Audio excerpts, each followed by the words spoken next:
Hello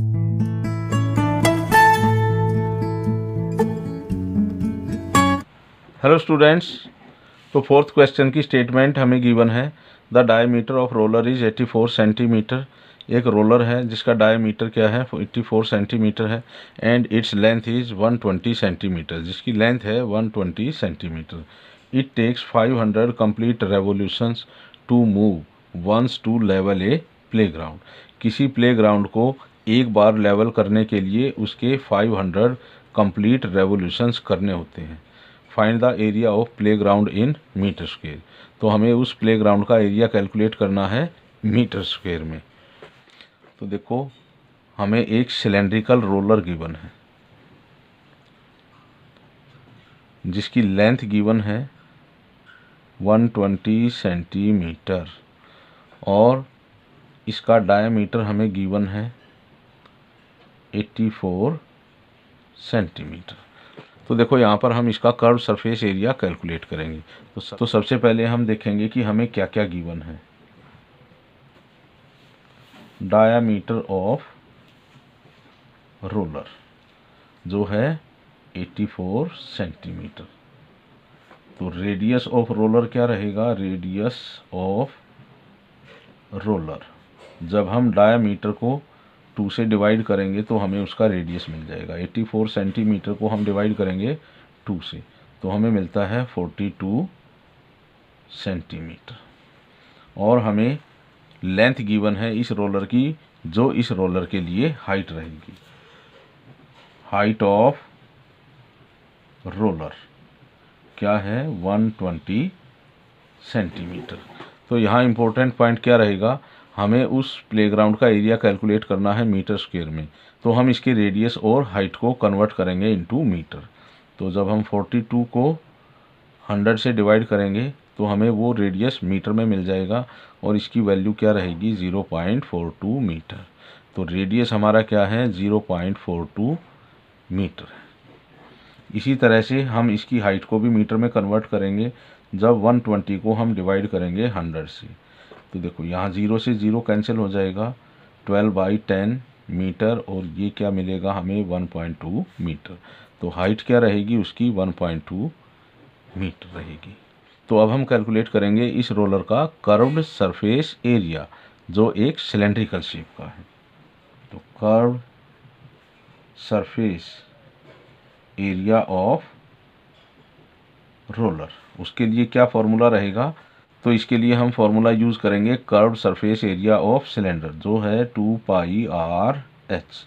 तो यहाँ पर हम r और h की वैल्यू सब्सटीट्यूट करेंगे।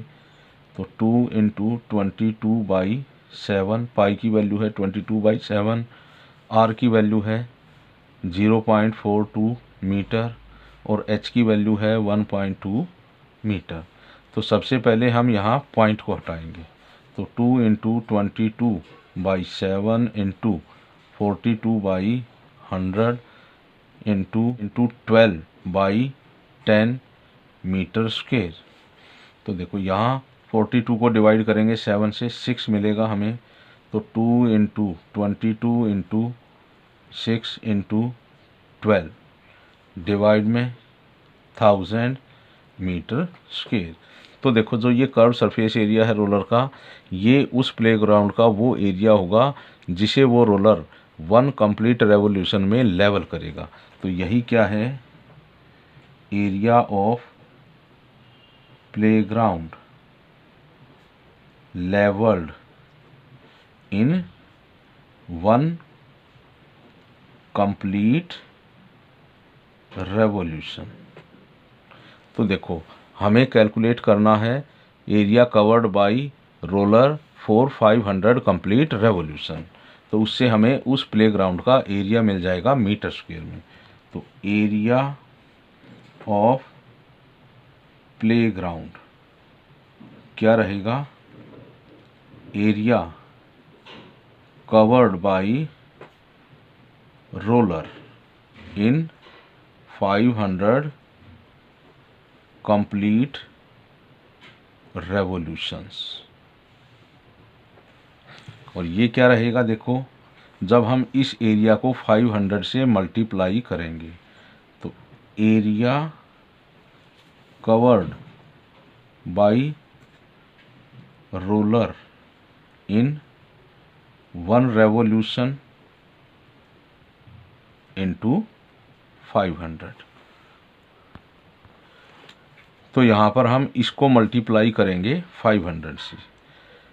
2 इंटू 22 इंटू 6 इंटू 12/1000 इंटू 500।